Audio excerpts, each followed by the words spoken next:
welcome. I know you all have seen the topic, so that's nothing new I can introduce to you today. But maybe I can say this. I think we all know, if we think of something like coaching, I think we all know that something like coaching can really spark a lot of powerful insights. But true transformation actually happens in the days and the weeks and the months after coaching or a coaching process.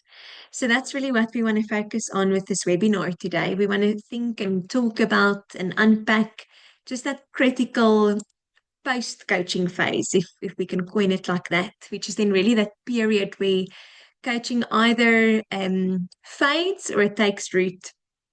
So during the webinar today specifically, we'll hopefully, or the panelists will hopefully answer some questions that you've had, or maybe some things you've been thinking about, and we'll definitely explore some practical ways to just facilitate sustained behavior change after coaching. But I will not talk to that. I'll just facilitate it. So I'll leave it to Anay and Stu and Colleen to talk about proven methods and considerations that we need to keep in mind when we think of the post coaching phase to make sure that it's not just short-term change that we're inspiring, but it's actually enduring change that we're inspiring. So welcome, everyone. That then leads me to welcoming the faces. There's not a lot of faces you're seeing, there's a lot of names, but you can see some faces, and that's the important faces, I guess. So let me, maybe just introduce them to you. Firstly, let me go with Tuane, or Lady in Yellow. So Tuane, I know you can't twirl around on your virtual screen, but you can maybe wave or wink or stick your tongue out or anything so they can see that's you. So Tuane is a really passionate consultant, but more than that, she's a behavioral coach at Yellow Seed, and she's all about helping people, but specifically also teams, to unlock their full potential. She is very qualified. She's got certifications in both the Enneagram and the Gallup Strengths Coaching. So she's got a lot of tools in her pocket that she can share with us today. Just how do we dive deep into creating really meaningful coaching experiences. She's also very serious about just real lasting change and transformation, not just quick fixes. She's also known for being very warm and humorous, and she's got a supernatural ability to just make people feel heard and understood, especially during coaching. So all I'm saying is don't be surprised if she shares something that might be life-changing today. But welcome to Anna. It's so lucky to have you here. We can't wait to hear from you. Next up, Colleen, or Lady in Blue. You can also give a wink or a wave or whatever you want to do. um, Colleen has got over 20 years of experience working with everyone, whether we're talking teams on the ground or executives across global organizations. So she knows a thing or two about workplace dynamics and how to make coaching really effective. She's also trained specifically in workplace trauma and counseling and culture leadership, and as a ICF certified team coach who even served on the ICF board as regional lead for Gauteng. She's all about how can we make teams thrive through things like coaching. Her master's also focused recently on relevant topics like workplace bullying, employee well-being, things like that. So we cannot wait, we cannot wait to hear from you, Colleen. So welcome to you too. Let me just admit some more people. And then last but not least, we've got Storm with us as well. So Storm, I guess everyone can guess by now who you are. But Storm is one of our highly competent industrial psychologists at Yellow Seed. And I like to say that she's got an instinct for talent development and team dynamics. She's so good at it. It's like a natural talent for her, no pun intended, or maybe intended. She's also a certified Enneagram coach, and she's allergic to only creating feel-good moments. She's also, just like Colleen and Tuana, all about how can we create really good, lasting change, whether it's individually or within teams. So she's got a true passion for making sure that we don't stick to insights, but we actually take that over into action. Um, and maybe her edge is she's really tech savvy. So she brings in maybe some perspectives from a tech angle. And now we can really use that and leverage that to do something like coaching really well. So, Storm, thank you for being here as well, and welcome to you too. Okie dokie. I know everyone's familiar with Zoom, but just a reminder that there's a chat box. You're so welcome to post some comments and questions in the chat box. I'll try my best between my screens to keep an eye on it, but we'll definitely at the end also have a Q&A. So if you have a lot of questions, maybe grab a sticky note or your phone and just keep track of all of those questions. Maybe before we start, maybe before I give the mic to the panelists, I thought I actually want to hear from you guys a little bit. And I promise it doesn't require you to put on your camera or to unmute yourself. But please maybe grab your phone if you can. And then you just go to menti.com. Let me quickly put that in the chat. You just can put in your browser menti.com. And then I'm going to share my screen with the code, but I'll type it out for you here too. It's 54042812. So that's the code when you've logged into menti.com that you can put in there for me. And then you'll see it asks you the following question. Let me show you what I've got. So we're asking you, why do you think the post-coaching phase is often overlooked? So you'll see when you log into Mentimeter, it gives you, I think, 3 options, and you can throw some words, even some phrases out there for us, and just tell us, why do you think the post-coaching phase is often overlooked? I'll give it some time just for everyone to log in, and then we'll see what you have to say. You can also unmute yourself if you are stuck.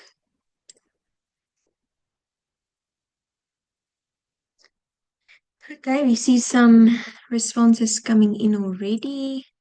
Leaders fail, fading accountability, business as usual, capacity, budget, lack of commitment. I like this one with no spaces because it probably didn't allow you to do so. Lack of personal ownership. We see lack of commitment coming up quite a few times. No room for change. Out of sight, out of mind. Too many deliverables, forgotten, jobs done.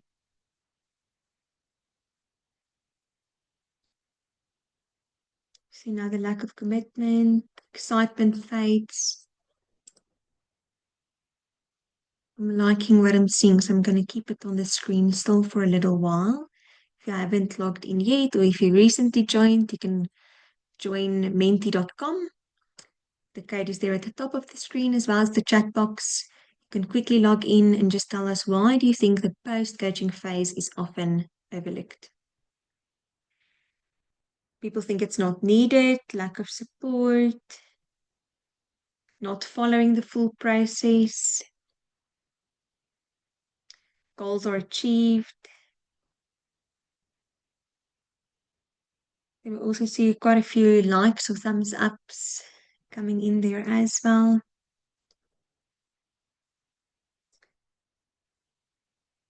Relationship is discontinued. Yeah, I think a lot of these speak to each other. And we can see with some of the words a little bit bigger that a lot of people agree as well. Okay, maybe if you want to take a mental picture of that, panelists as well, you can do so. I'm going to just stop sharing my screen for a moment. It seems like we not only just agree that post-coaching interventions are often overlooked, but also that there are quite a few reasons why it's often overlooked, which then makes me think, what is the why that we should consider here? I think we all are familiar with Simon Sinek's famous book and talks about it, which says start with why. And it talks about, how can we inspire effective or sustained action when you can answer the why behind initiatives or whatever it is that you're driving. So, yeah, I guess that leads me to my first question panel. And I think I'm going to throw this one to Storm and Tuana. I'd like to hear from the two of you. Just maybe share with us what is the why we should consider when we talk about post-coaching interventions. Why is it so important? You can ching chung cha. Tuana, go for it. Sure. Yeah, obviously also sitting in the storm, so if you can hear it, I'm super sorry. I also don't have a heavy metal band in the office with me, but I think it's so important to consider that what often happens is people feel a sense of conclusion once those coaching sessions end. There's almost a sense of completion, it's done. And so you can kind of see that in some of the responses. There's a lack of support after that, or I saw the relationship is discontinued, or it's out of sight, out of mind, the goal has been achieved. And so that sense really lingers and we then fall flat. And so going back to, I think, the whole purpose of everything is that sustainable change, and that is the why. I think what we see in some of the data is, number one, that 80% of coaching clients see behavior change, but only 80 or only 20% actually sustain that change long term. And it's because of the lack of post-coaching intervention. So that's a data point that the ICF released. Another one is neuroscience actually showing us that 95% of behavior is driven by subconscious habits, meaning without that ongoing reinforcement, people will revert to old patterns. I don't think it's something new to us. Another interesting one was organizations that actually implement those post-coaching accountability see 66% increase in coaching ROI compared to those who don't. So that's Harvard Business Review. And maybe the last one that's also super important for me, especially looking at the why, is learning retention drops 75% after just 6 days if that knowledge is not reinforced and applied again. So not sure how many of you are familiar with the forgetting curve, but I suppose what it all comes down to is coaching is meant to bring that lasting change. It's not the momentary insights only, it's what happens after. And so if we can start to see coaching as not an event, but a journey, that's really what we should be doing. We should be seeing it as the journey. So our role as coaches extend beyond those sessions. How are we helping these people implement things? How are we helping them think through the systems and the rhythms and the processes that will help drive that change? And then obviously we know that safety, compassion, support is super important, and that's what we can really bring here. But yeah, I think the why is quite simple. We can see it in the data. We can see it's all about how do we drive it home, I suppose. How do we not go back to the old ways of doing things, the old ways of seeing things, because it wasn't helpful in the first place. So that's the why for me in a nutshell. Storm. Thanks, T. I think you spoke and definitely spoke for both of us. I think you definitely summed it up well. After a coaching session and that personable interaction, the hype is gone, right? You have some of the feedback there, out of sight, out of mind. You took the words out of my mouth and what I was capturing there. Business as usual happens. But we need to be mindful of what is required to create that change. So from the neuroscience behind it, of that repeated reinforcement that has to happen to create those neural pathways that leads to that sustained change behavior. And really, I think, not to labor the point, you mentioned a lot of it already, it's really just about consistency and integration thereafter. So being consistent, using those insights consistently and integrating it away in which, so when business does continue and we're back to business, it doesn't fall away. And I'm just also just so mindful of working quite a lot in the tech space and jumping on the AI bandwagon of how useful that is and doing some studies around what that looks like. And just over the last year, so we've picked up how, you know, supported and the consistent, integrated support post-coaching, that there really has been an increase by 45% in change of behavior because of it being integrated into those daily routines. So again, just coming back to consistency and integration after the one-on-ones or the team sessions, when folks get back into business and they lose sight of what it was they learned there. Basically keeping mind of those insights. Awesome. Thanks to Anna and Storm. I think you've made a good case for why. And Colleen, I'll give you maybe the opportunity to start on this next question because I think we've answered the why, but we also definitely want to know what are those key elements that actually make the post-coaching interventions effective in sustaining behavior change. Colleen, I want to throw it to you maybe first, and then you can tag team the rest of your team there. Thank you. I just wanted to take a moment, just building on what people have said and looking at what people have put forward in terms of accountability, failing accountability, too many demanding deliverables. And that is interesting because, like Tane said, it is a journey and it's not a one and done, but it's coming back to how are teams seeing themselves as accountable? Do they see the value in coaching? And if they're too busy, maybe it's time to re-engage after that post-coaching integration piece. And so setting teams up, what to consider when you're thinking about post-coaching intervention. You've got to meet the team where they're at, meet the individuals where they're at, meet the organization where it's at. So it's important to consider the journey and to understand the systemic approach.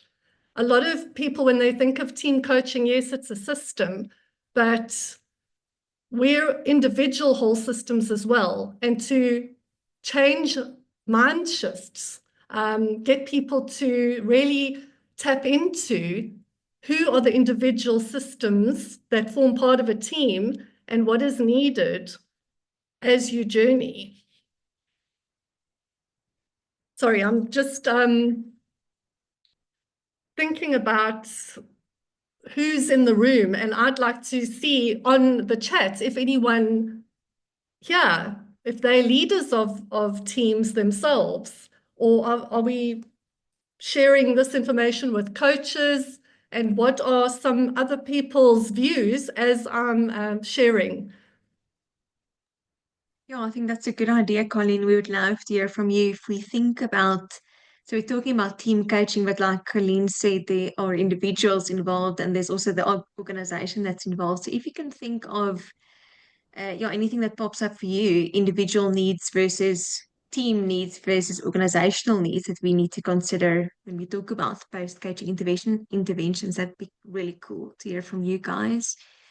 So I'll keep an eye on the chat box. Anything to Anna Storm that you wanted to add to what Colleen said?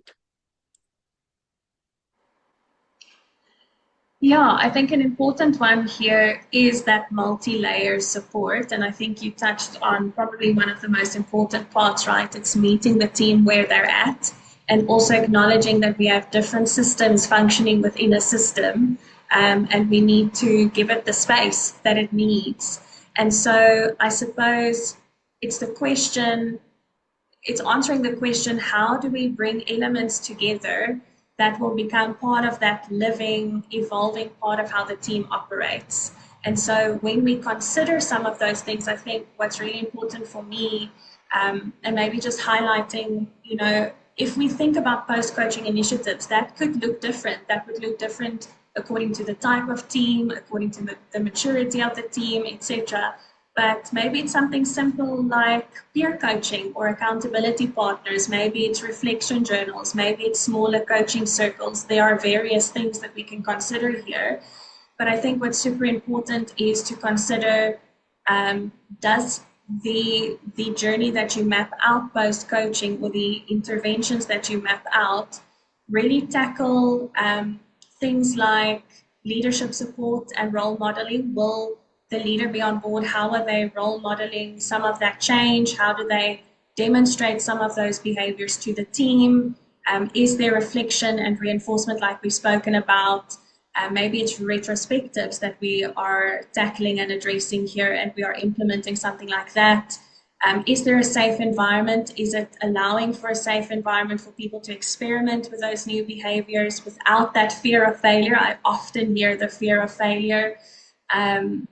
Yeah, the accountability I've mentioned, maybe how practical is it? I think if we think back to a lot of what we heard and a lot of what we hear on a daily basis from people, but also how the brain would like to go about it is it easy enough? Am I making it practical enough? Is it easy enough for me to implement that? So the practicality is super important.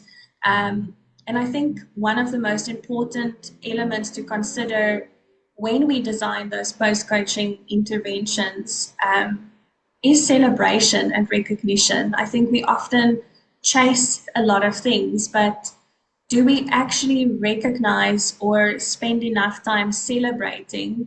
Because that helps motivate the engagement for people to continue, I suppose. So the small wins should also be acknowledged as part of that journey, and that's something that we should really consider. So I would highlight some of those points as the elements that I think is super important to keep top of mind when we map out what that could look like for a team, for the people.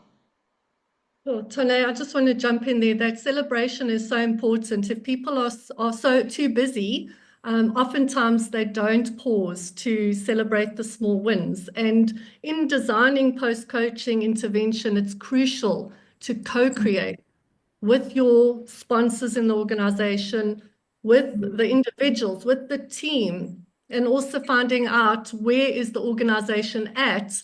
But I like to call it putting my hands on the inside of the organization, having a feel around. And that is by having conversations with different people in the organization, the people who are living, breathing the culture. And so it's important to co-create the design with your leadership, with the coaching sponsor, and keep that relationship connected so that you can continue to grow yourself as a coach. We've got to live these behaviors ourselves and to become curious and get to know from the leadership sponsors and the coaching sponsors and the budget holders, what is it that they need at any particular moment, but how does that connect with the team members and with the organizational strategy? So it's always important to keep the relational elements top of mind and to consider what it is you need to cultivate from a contracting perspective. I think we're going to get into that a bit later when we talk about team agreements. But how do we I subscribe a lot to Mark Kahn. He's quite well known in the systemic coaching world, and he talks about always be contracting in terms of your relationship with yourself and your relationship with other people. And that's contracting, and that agreement is always vital when it comes to any design and co-creation of what it is you're trying to achieve, especially when it comes to post-coaching. Going in from the get-go and sharing with your client, this is a journey. It's not a one and done. If you want it to be a one and done, please don't expect the results that you think you might achieve if you're only going to do a 6-session team coaching intervention. It's got to be something that you can journey together as individuals and teams and organizations evolve over time. Yeah, I think what I'm hearing is ask. Ask throughout, all the time. Check, double check. Because we can assume what we need to consider, but check in because it will maybe surprise you what comes out. Yeah, I like that. From what I've heard, and I totally yeah, I thoroughly enjoy a coaching journey, and often a lot transpires from the first meets when a client has thought, an organization has thought of what the need might be, but we get in there and we experience it, and the need has kind of shifted, and it's easier, I believe, in just from experience as well, getting caught in that journey, and you're moving degree to degree, and next thing you totally pivoted south. So I think for me, it's just about hearing what you said and also just bringing clarity and structure to it. So structure to the journey itself. Again, to that relational aspect that you've mentioned, Colleen, but going back and seeing, yes, what is that organization's need there? Matching it to, well, what are our needs here within our teams, and back to the individual there. And yeah, for me, so the emphasis is really just on the structured follow up to keep our individuals on track and engaged. Yes, bring in the different check-ins, bring in the different engagements and the ways in which we engage and the journey, but really to keep in mind what that end goal, the need is required there, so that we also have a measurable return on efforts, I think, yeah. So that the individuals can see that too, but also, of course, the organization. Colleen, you mentioned the budget folks that are sitting in on these rights. Otherwise, also why they fall flat. So for me, yeah, there's a big emphasis and importance around the structure that comes to these journeys, and always keeping in mind what that need is, and yeah, and how we keep that a focus of the points when we bring in these lovely techniques in between. Awesome. Thanks. I see Tuana and Colleen nodding a lot with what you're saying still. So I'll maybe give you some time at the end again if there's something on your mind, Colleen and Tuana, and I haven't given you the mic. I want to shift gear, or actually just slightly. And I want us to talk about leadership just for a moment. I feel like we cannot talk about team coaching, especially in the corporate world or in businesses, without talking about the role of leadership.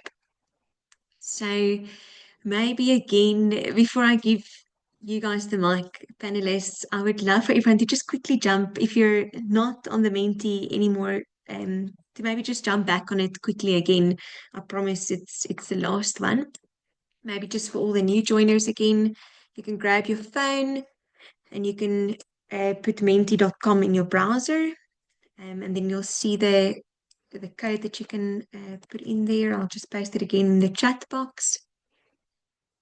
And then let me share my screen quickly again as well. So you'll see we're asking, or I'm asking, what do you think is the role of leadership in driving this uh, or driving a culture that would really support the behavioral shifts that we're trying to make? So if we're thinking about post-coaching interventions and we're thinking that's the behavior shifts or changes we want to see, what is the role of leadership, you think, in driving that or influencing that? So you can see there's a few options. Do you think it's setting the vision? It doesn't look like my screen is sharing. Let me just screen. It is. Okay. Do you think it's leading by example, providing resources and support, reinforcing through recognition, creating psychological safety, encouraging open communication, or all of them? I think Tuana has given some of them away already. So it's a little bit of a cheating game. But in any case, we'll give you a shot. We'll give you a chance. I'm going to leave it here for a moment so we can see what everyone says. You can see my screen, right? Can one of the panelists give me a nod if you can see it? Okay. We can. Just make sure everyone can see. Okay, so we see one person so far said leading by example. That's probably the biggest role. Someone else said it's probably providing resources and support when it comes to post-coaching intervention. Someone else said creating psychological safety. That's probably the most important. The majority so far said all of them sounds important to them. Unless you can't nod your head to give the answer away. Okay. Seeing slowly one or two coming in as well, but I'm assuming we might not get more than that. But okay, we can all very clearly see that the majority of you are saying all of the above, or all of them. So maybe, so panelists, you know what the crowd, what the audience is thinking, but I would love to maybe Colleen and Tuane this time. Maybe you can tell us, what do you think is the role of leadership in driving that culture that would support that post-coaching behavior change that we're looking for? Again, you can, Colleen, go for it. Am I going ahead? Um, the key that stood out for me is leading by example. And oftentimes leaders don't believe that they need coaching when it comes to team coaching. They'll be, coach my team, but I'm too busy. I can't really join all the sessions, or I don't need coaching. I've been doing leadership development for many, many years. I really need you to work with my team and make them high performing, which is very interesting that I've often been brought in, and I've had this experience with leaders saying, come in, please come and do our change, for example. And I need to inform them, I don't do your change. I work with you so that you can do whatever it is you need to do to enable the change or get my team to high performance. And the interesting question that I've had to ask the C levels and their teams is, how are we going to work together to get your team to high performance? And it's really about enabling the space for the leader and the team when they're together to feel safe. I often say we know about psychological safety. It's been around since before 2000. Amy Edmondson's work is great.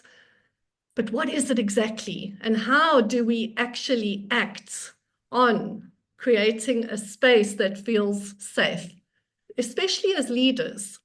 And it really comes down to cultivating that internal and external self-awareness. We forget, whether we're leaders or we've got people in our care, that leaders are humans first. They come with a title. That title can be very scary for people. And oftentimes people are engaging with the title. Or you'll hear leaders say, my door's always open, my virtual door's always open. People won't use that virtual door. You're going to need to meet people where they're at and really get them to feel safe in order to build trust. I often say a key measure of trust is how safe people feel. And in cultivating internal and external self-awareness, what is that? How can you see clearly how you show up and see clearly how other people see you? And that combined brings internal and external self-awareness. So how leaders show up is vital. The fact that they can create the space to show up and be visible is important, and congruence is so important. Do you do what you say you're going to do, and do you do that consistently? I know it's really tough for leaders in today's world, always on traveling. People are traveling again, and integrating work and home life to create the space for themselves and their teams to work on what's needed in order to thrive.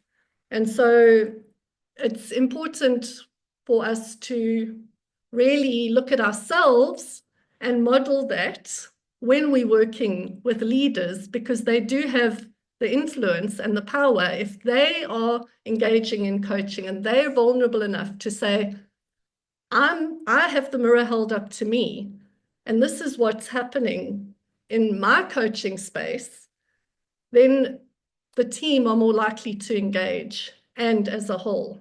But it's never easy for leaders, and it's also not easy for teams. And it's also about bridging the gap between them and us and looking at the whole team as a whole system and working through the dynamics of what's going on. So those are just a few. I hope you are taking some nuggets from some of this information. There's a lot, and it all comes down to awareness, education, learning together, and also creating moments for intervention. Tane?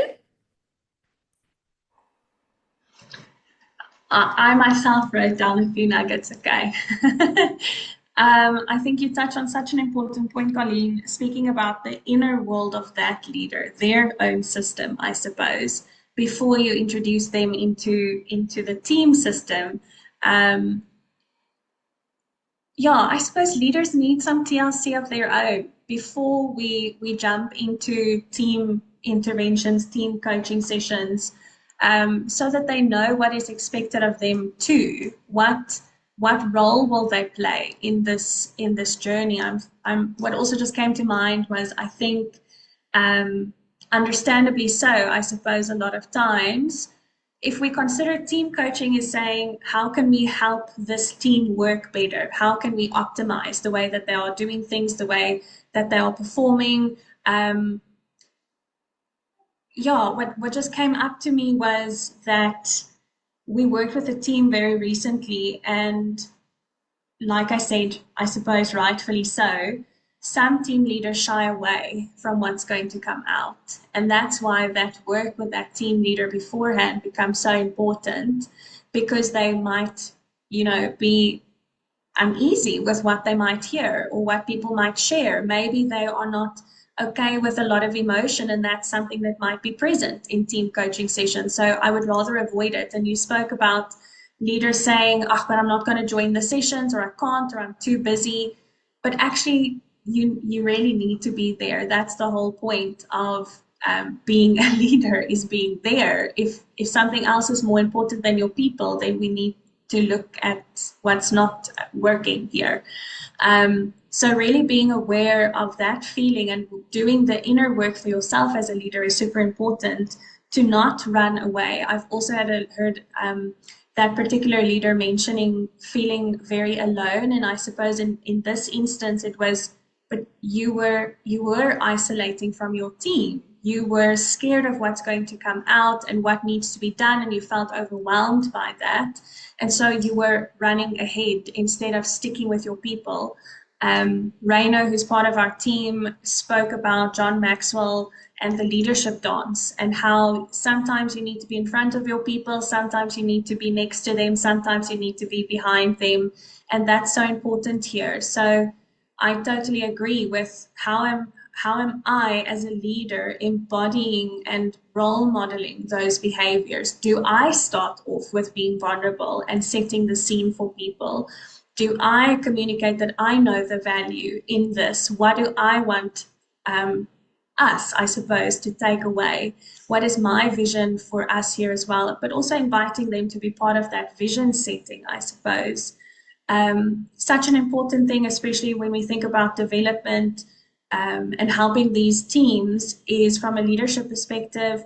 Are you encouraging feedback? Are you sticking to your people close enough so that you can actually give them feedback along the way?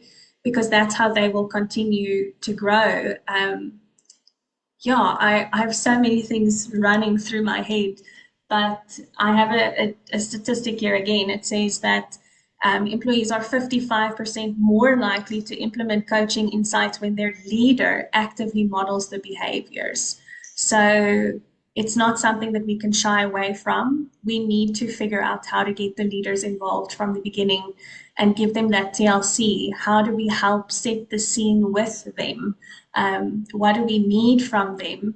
What should they? I think something as simple as, how do they position a team journey kicking off with their team? So some of those things are super important that we can't shy away from. And then obviously it gets down to the nitty-gritties. How do they actually then implement these things and practices into their day-to-day routines and stuff? But I think we mentioned the most important ones already. Oh, Tane, you've just sparked a thought for me. How do they implement these into their day-to-day? That is the key.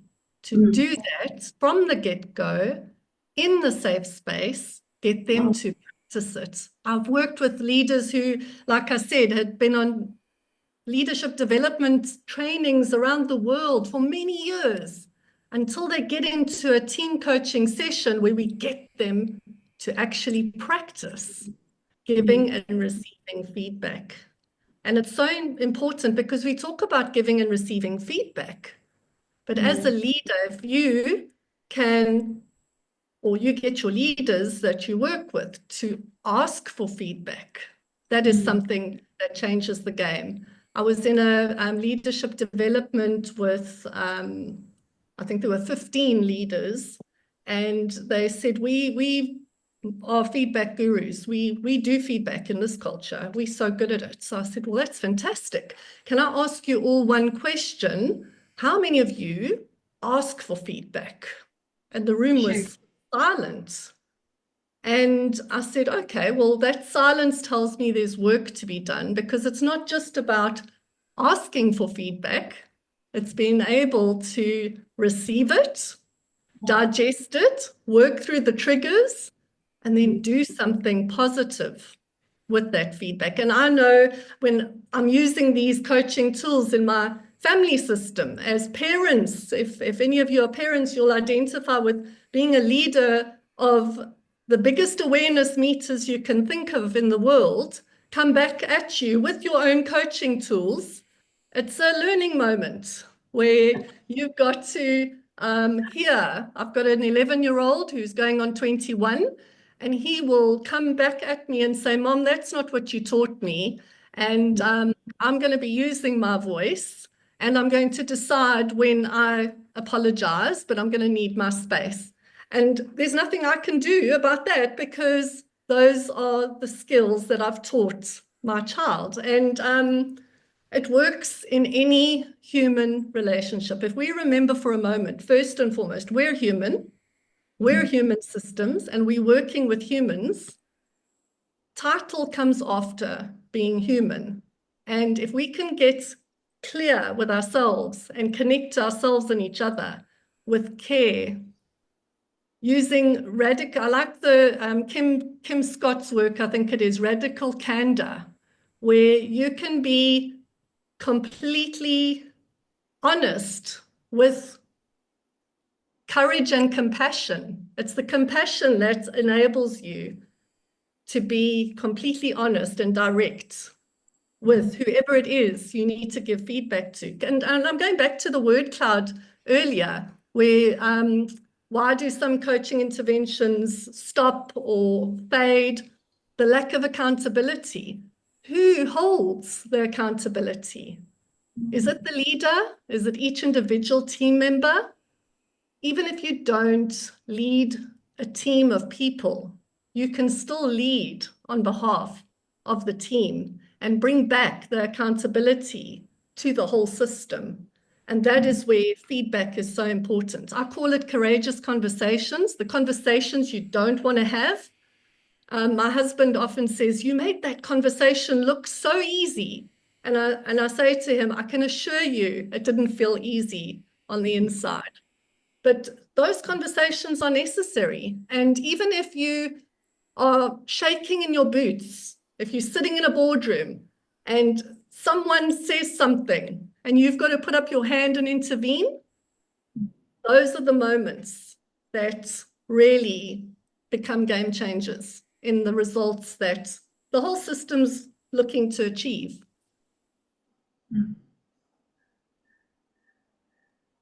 Thanks, Colleen. Thanks to Anay. You said a lot of things. I think a lot of us can resonate with, Colleen. So thank you for that. I hope a lot of people are grabbing those nuggets.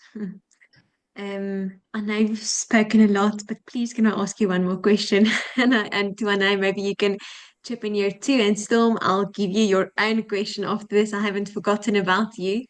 But this is something that I've actually been pondering, a question I've been thinking of myself, because I think it's a bit tricky. If we think of coaching specifically in a team context, how can coaches balance structured post-coaching interventions with the need for flexibility when we look at different team dynamics and different teams? How do we balance that as a coach? Tuanai, do you maybe want to go for it first? I think this is something that I learned from Colleen, actually. I remember the first time we prepared for a team session. I asked her something very similar, and her response to me was, we should always leave space in the room. And it goes back to something we touched on earlier as well. How do we help people or help the team to co-create with us? How do they co-design with us? And I suppose I'm someone who believes that we shouldn't overplan and overstructure things too much, because it is necessary for us to leave that room. And so the one point for me here is to just always stick to what your anchors are. What is your guiding principle? And then from there, you allow the team as well to, let's say, choose their specific tools or rhythms or how that fits in with them. So just sticking to at least those guiding principles, those anchors would be super important. And then obviously adjusting that based on the maturity of your team as well. I think I had a massive shock the other day. Well, just a realization of exactly that. And the flexibility and the structure and everything together when I was prepping for a session with graduates. And so if I step on anybody's toes in the room, I'm extremely sorry, but please hear me out. Working with more mature teams and then stepping into a graduate session really stretched me a little bit to be more flexible in how I would approach different things. And I suppose that's important for us as a coach, is how do we balance that structure, but also the flexibility if we consider the dynamics in the room. So yeah, what are your guiding principles? What are those anchors? And then allowing the team to show you and to guide you, and adjusting those interventions based on maturity, I think would be the two big ones, and offering them different options to choose from. So if I, for example, propose, let's say, ongoing workshops or peer coaching or whatever, it might not be fitting to that group, to that specific team. And so offering different modalities, I think, is also a way that we can approach it. And so I suppose it all comes down to the brain and how our brain learns.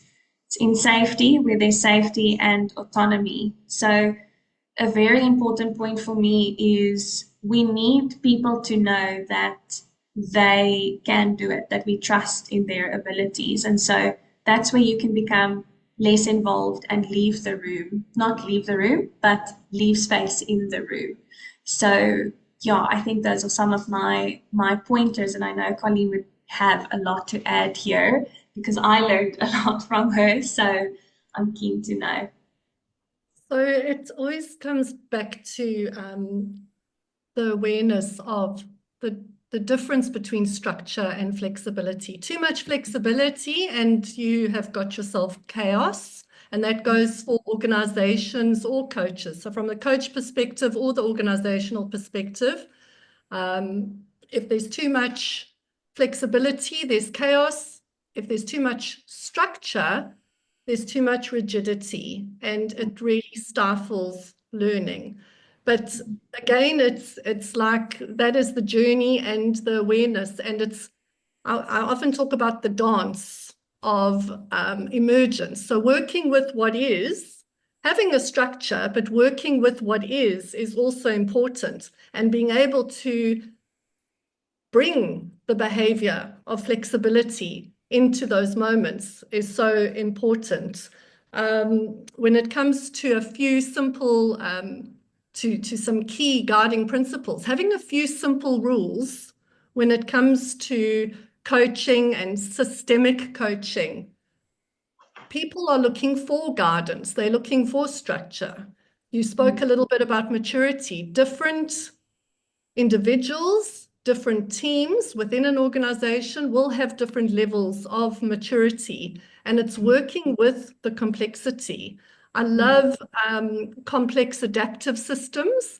It's a theory, but it's also working with yourself as a whole human as a complex adaptive system, and then integrating with other complex adaptive systems on your journey, whether it's with the coaching sponsor, a leader of a team, a number of leaders of teams, the whole team together, with individual teams, when you're doing large groups, it's important to keep some structure for yourself so that you don't also get sucked in to the complexity and the chaos that could be in the room.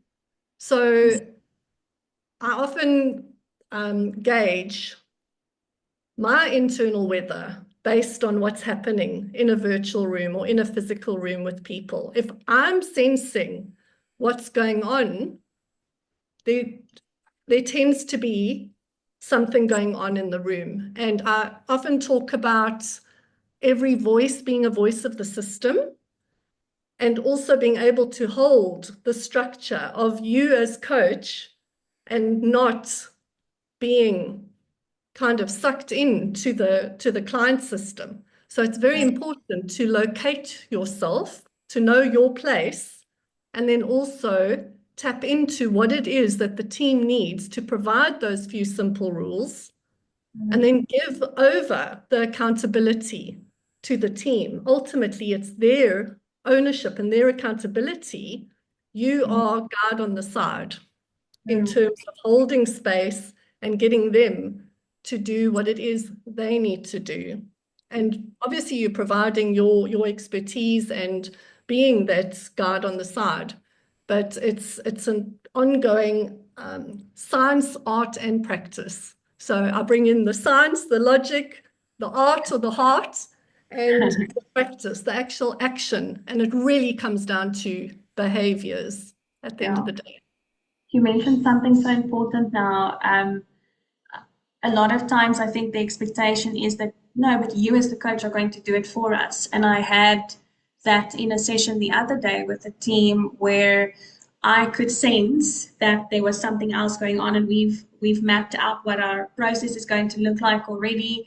And entering the room, doing a bit of a check-in, a bit of a weather check, I suppose, in your language, I could sense that something else was going on, and I so gave that space and then said, well, this is what I'm picking up. So maybe let's take a step back and you tell me what do you as a team need? They're quite small. I think they're like 5 or 6 individuals. What do you need today in this session? And so we actually completely went away with the original plan for that session, but that's what they needed. But then there was this expectation that I'm going to fix it for them. And that's what you touched on now, is I'm not going to get sucked in. I'm rather going to keep my position here and, yes, offer my expertise, but then I'm placing it back onto you and saying, well, this is as far as I can take you almost. Now it's the actual application that becomes important. So yeah, just such an important thing that you mentioned there, Colleen, that placing the accountability back, reading the room well, is super critical. Yeah. And the self-compassion comes in. It's so important because I don't know, as humans, I think we want to be helpful. When we see someone, whether it's a child or an adult struggling, a lot of people want to help. And I'm met with examples daily of where is our helping hindering or causing harm. That is something that struck me when I first heard it, and it continues to strike me as I go about my daily life, professionally and personally. I've got many mentors in the world, and one of them, Peter Block, talks about not being helpful. I was actually quite annoyed in one of the interventions. I studied under him a while ago, a few years ago, and one of our breaks, he had said just before the break, he says, and don't be helpful. And I remember feeling triggered by that. I'm in the helping industry. What does he mean, don't be helpful? And it dawned on me, it doesn't mean you're never helpful. It's just how helpful are you being to the point of hindering or causing harm? Because we speak a lot about accountability and taking ownership. Well, if you're always helping and fixing, you're not giving the person a chance to be to be aware of where they need to own what they need to own, or to actually own what they need to own. So that is something that sticks with me, and I still find myself wanting to jump in and fix and help, and I have to hold myself back. And that's the structure part of it, isn't it? Where are the boundaries? Yeah. Yeah. I think I want to perhaps jump in here quickly and contribute. I know, Lisa, you're probably scoping us out to move on, but I just want to contribute. It's been so lovely to hear what Fane and Colleen have shared, and I think you share a lot of the sentiments from the backgrounds that we have and the collabs that we do together. But also when you heard this question, how can organizations or coaches in particular balance the structured post-coaching interventions with the need for flexibility? And I think there's a lot of conversation around, being structured and flexible and high level talk that I often like to do bring it back just so I can process it better. And perhaps there's some pieces that are, if those that are not coaches on the call and your team leaders and you're part of the team or picking this up, what are some of those practical pieces that I can take away?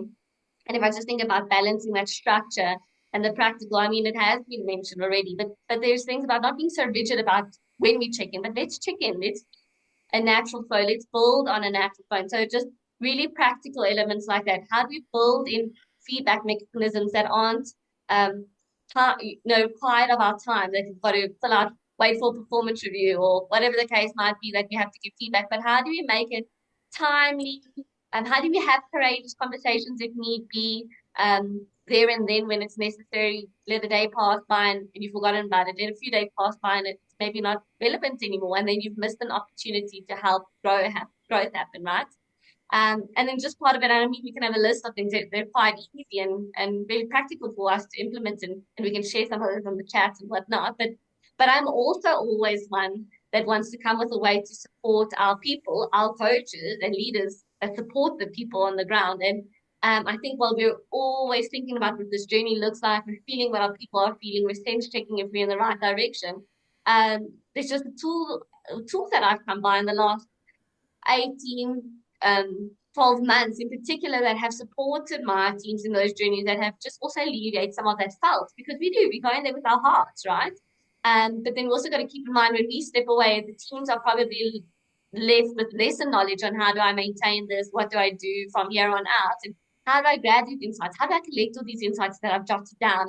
And going back to the idea here is that I often do enjoy considering where technology has a part to play here. Again, jumping on the bandwagon of AI and where that jumps in. And there really is a pro in tech, and there's assisted follow-ups and support that they have to offer in this structured, unstructured, flexible environment to drop the coaching insights, to drop the nuggets that team members have learned about each other, that team leaders have learned about the team members. And things like those real-time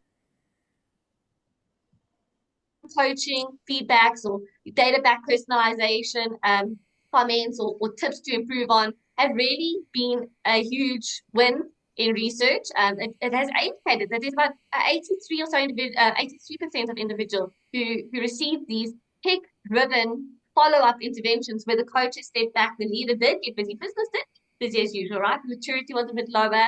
But with those drops of nuggets, they did feel more supported. They felt accountable to apply those coaching insights compared to those who didn't receive it, because time passed by and I forgot what it was that I was supposed to do here. Because again, we're often dealing with team members and team leaders that are not at the highest of high maturity levels, and we're working with them to get them to navigate this better. But because we can't always be there, I love to just bring in the idea of where tech, again, supports our people that support those people. And probably really goes back to my emphasis of, focusing on a bit of that structured follow-up that keeps our individuals on track and engaged through this journey that we're trying to create with them and take them to our main point. Storm, that's such an important point that you make. What are the practical tools that are easy to remember and immediately actionable and implementable? And I'm hoping that whoever's on the call today can take some of these and actually use them in your own lives today. We can go back to the basics. A lot of people know about the Tuckman model and all the other frameworks that you have. I'm trained in organization and relationship systems coaching, and I often go back to the GROW model from coaching for performance. I worked with a leader and his team a few years ago, and it was a global organization. And at the highest level, that book was prescribed reading for the leadership team and the extended leadership team. There are many, many nuggets in that book, and you can use it as a reference guide to go back to the basics of what is the framework. But if we think of things like the Tuckman model, what is it about when you're forming? If one person leaves a team, it's a new team. The dynamic shifted. If one person joins the team, it's a new team. And for teams, leaders, and organizations to realize going back momentarily to forming is a good thing. You don't have to spend days, weeks, months there, but to go back to that very forming stage in order to get through storming and norming to performing and to accelerate to performance is needed. I've been with my husband for close to 20 years, and I still learn things about him every day. So how can people who work together learn a bit more about each other, just the basics, and going back to the basics in order to accelerate? You can do that using technology. You can do that via technology. So on these calls, you could get into the habit of starting your meetings by taking a breath and by getting people to share a little bit about themselves. I'm not into over disclosure. When I talk about being vulnerable to build trust, it doesn't mean over sharing, but it is a way to offer that connection to people. And a simple thing like how many organizations I've worked with where cameras do stay off, and there are good reasons for cameras to stay off, but it's very important if you work in small teams to keep cameras on. And if you see me looking, I look at the glass eye, I look at the camera when I'm in one-on-ones or on Teams, and it looks like I'm looking right at you, and it isn't the case, but I will then look at who's on the screen as well so that I can look at nuances and look at people's. And that's just one little tip. How can you connect with yourselves, with each other, and use the technology that we have available? But it's really about being courageous and practicing. And oftentimes we don't want to practice because we're afraid to fail, or we don't feel safe, or it's too vulnerable. And I encourage teams, once you've built a certain amount of safety, to start trying new things together and failing together. And I know a lot of people, Storm, you're an Enneagram coach, people with a type 3 will go, failure's not an option. But oftentimes they are the people who show up in the way that is needed when it comes to trying new things and leading the way in terms of success and failure. So I hope that's given people something, an invitation. I often talk about an invitation, again, through Peter Block. An invitation is something you can say no to. And so the invitation's always there to take one little action, something small, and try it. And who knows what's going to happen. If it doesn't work, try something else. But to really challenge yourselves, one thing I will try in the next 2 weeks is I'm going to ask someone a question about themselves, or I'm going to share something about myself with someone that I've never shared with before. And to actually do that, to start creating momentum.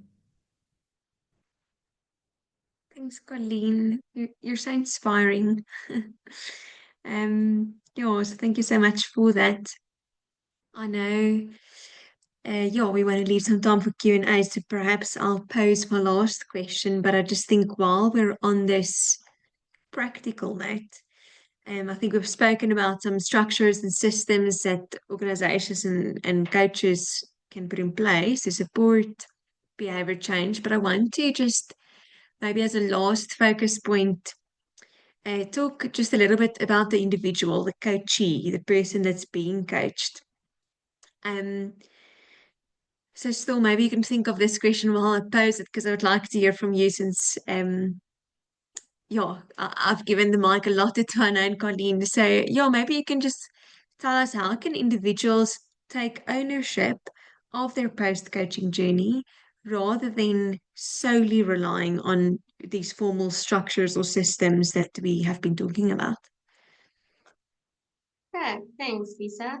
And I think for everybody on the call, the gist of the webinar was, so coaching doesn't stop when the session ends, right? It's about what you do afterwards that really determines your growth, what those team leaders, team members do thereafter, the individual. So great question.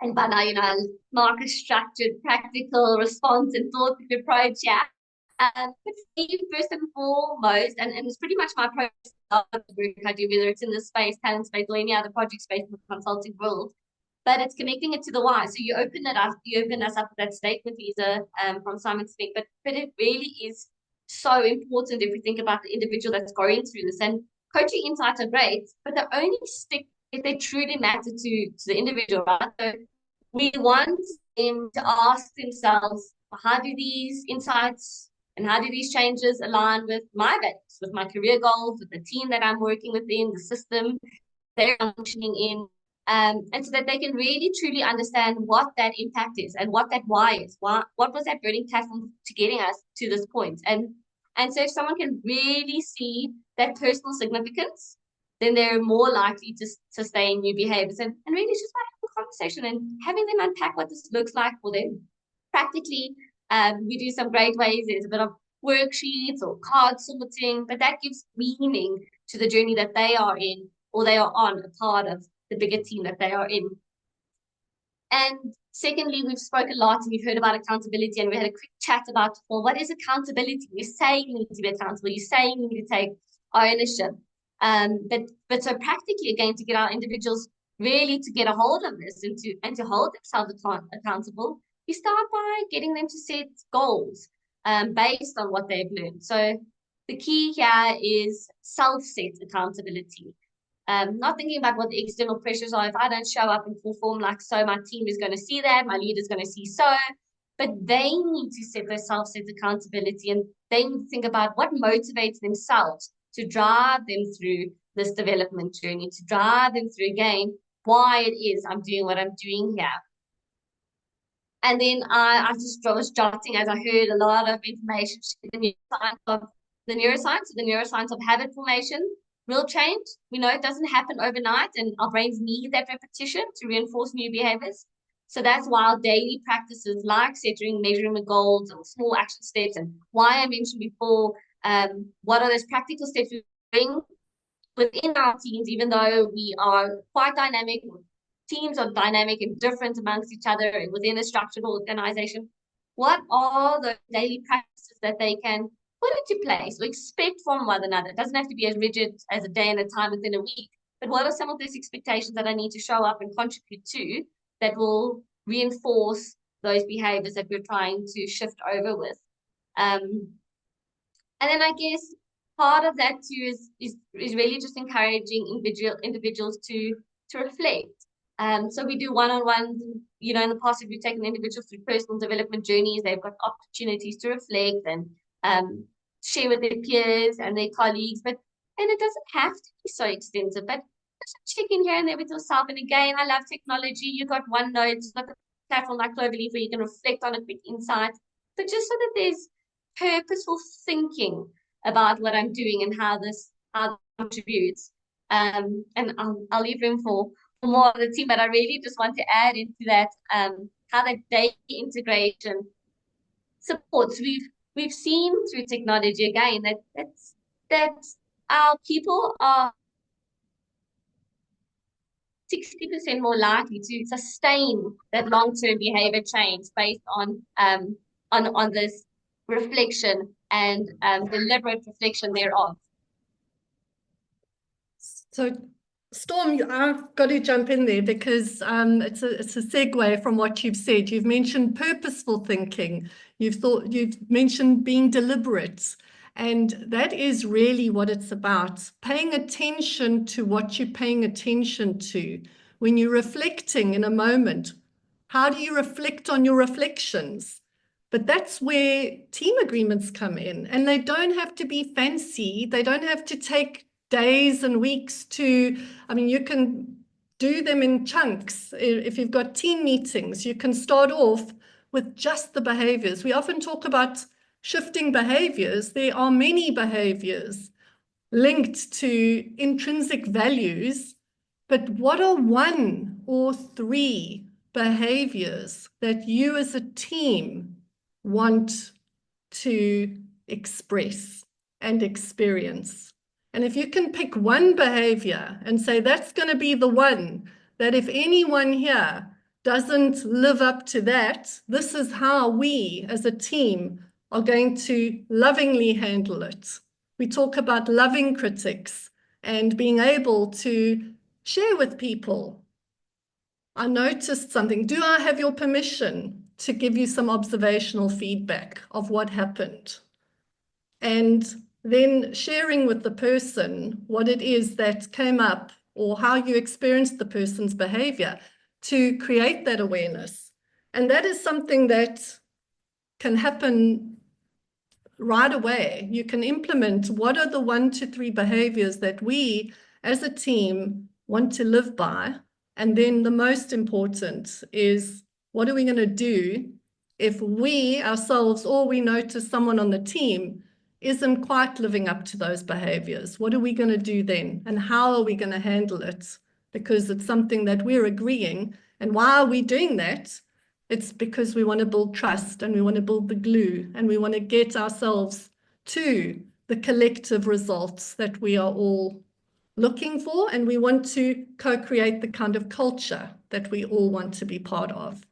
So I hope that's given people some inspiration to, from the get-go, whether it's in your family systems or your work systems, I invite you to try it and see how it actually pans out for you in action. I see you saw that. I think mine is not, my contribution here is not, very, I suppose, techie and theory. It's really coming from the heart, I suppose. And I listened to a podcast recently, and the story that he tells is of one of, he was a military leader, and they infiltrated more spaces quicker than anyone else in history. And they referenced one of his speeches, and it wasn't a speech to his people about how are we going to, infiltrate and what are we going to do, and, that kind of, the typical military speech we would have if we think about war movies and army stuff and whatnot. Stick with me here, I have a point. What he did throughout that entire speech was he reminded the people of who they are and what they can be and who they are at the core and their values. And that is what made them so successful. That is what made them perform to the level that they performed to. And so what might seem very airy-fairy, it might seem very fluffy, but honestly, I think if we can go back to the basic as well, to communicate people's potential to them in such a way that they believe it for themselves, if that's our starting point, I believe that's like, making sure that their car is in first gear or not in park, but in drive for them to actually pull away. If we can nail that, if we can help them really understand where we are going, where they are going, like you said, Storm, the why behind it, we're unlocking that intrinsic motivation in them. And that is the perfect breeding ground for them to then implement self-coaching habits, for example. Do they have a question or a question list or whatever that could be, to leverage, like you mentioned, the neuroscience of habit formation to build support networks. Colleen, you touched on asking for feedback, for example. We need to understand whether or not people truly understand how motivated they are to implement the change and to work on the change. I love asking the question, whether it's a team or an individual, if you had to see your neighbor do this or have this, how attractive would that be? And that helps gauge how motivated is this person, is this team going to be to see this journey through. And we often overlook that as well. So how do we unlock that in people, instill that hope, communicate their potential, the why back to them constantly to a point where they actually start to believe it for themselves. So don't overlook the simplicity in that when you work with an individual or with a team. So put their car in first gear, guys. Take it out of park before you let them go. That's me. Hope you stuck with my story. We did. That was good. Thanks, Tuana.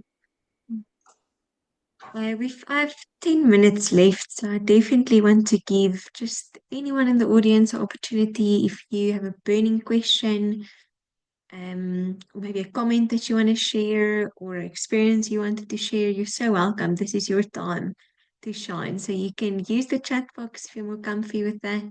You're also so welcome to unmute yourself without showing your face. We'll also accept that. Yeah, so maybe while you chew on some questions, also any of the panelists, if there is anything that I didn't give you the opportunity to share or any burning advice or tips that you didn't get to, you're also welcome to maybe just share that in the last few minutes. I'd love to hear from a brave voice on this webinar, if someone's willing to unmute, and we'd love to hear your voice or type in the chat. Yeah, I'll keep my eye on the chat box. I'll give it a few The minutes. invitation sounds more like I appeal to you.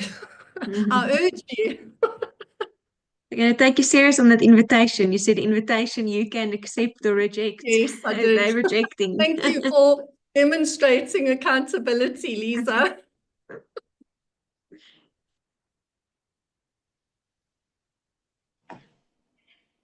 Maybe we can hear from people if they derive value, if there's any kind of reaction to what they might have taken away. Jana.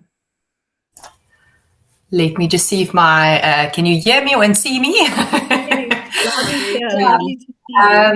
Yes, I think the one topic that I want to put on the table is, I think there's, in my experience, leaders are very willing, but if the company's culture does not support in practice, enabling the practice of truly being present as a leader, it makes it very, very challenging for that leader to even emulate and sustain the behavior. So, I mean, if you work for a very performance-driven organization, in my experience, some of my clients, they say, you know, I understand cognitively and I understand the importance of me being present and being vulnerable and being there for my team.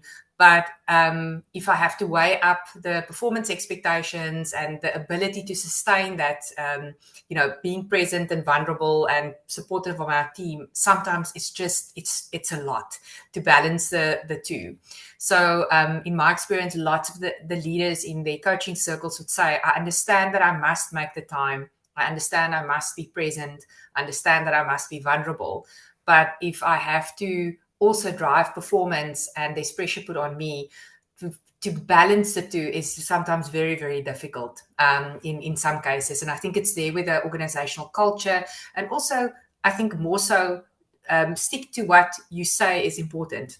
So it's one thing to say the organizational culture or the organizational leadership ethos is to be, you know, present, etc. But if that behavior is not rewarded or enforced in actions on a day-to-day basis, again, that disconnect between what we say and what we do and what we experience makes it very, very difficult, I think, for leaders to sometimes sustain what we want and expect of them. So maybe just some thoughts that I was thinking of and writing down as we were discussing or you discussing this topic. But leadership is tough. But I think that sometimes disconnect between culture, what we say and what we do, and just sometimes the expectations on leaders is extremely difficult in this specific space. That is such an important topic to table, and it is a huge topic. I think we could have a whole working session on that. But the space between leadership and culture and performance indicators, all of these moving parts within the organization can make it difficult for individual leaders to be present, to create the space. And there is still opportunity for individual leaders to do something in a small way that creates that momentum, that keeps the connection and creates the momentum along the way. And it can sometimes feel like a lonely place. If you're the only lone ranger in a large organization, wanting to do the right thing, wanting to do right by the people, still needing to meet the performance indicators, still needing to give feedback to excos and boards when time is finite. But it's really about tapping into your own mindset as a leader and following the energy, not just the time. So often we are stress rich and time poor, but what can we do in the small moments as individuals to be able to follow the energy and create those small moments, because moments build momentum over time. And you don't necessarily have to stay a lone ranger, but if you talk about culture eats strategy for breakfast, if you subscribe to that, I often bring my critical thinking to that as well. I like culture and strategy to go to breakfast together rather than culture eating strategy for breakfast. But how can you band together, not only on the inside of organizations, but on the outside of organizations, and work through what you need as an individual leader to build on your connection to yourself, your presence with and for yourself, and connect to the people in your care, but also who are your peers? Because we think about different teams that we're part of. We're a member of teams, we've got peers, we've got leaders, and we've got people in our care. And it is a challenge, but it's not impossible to start doing small things, to start striking the balance between what is needed.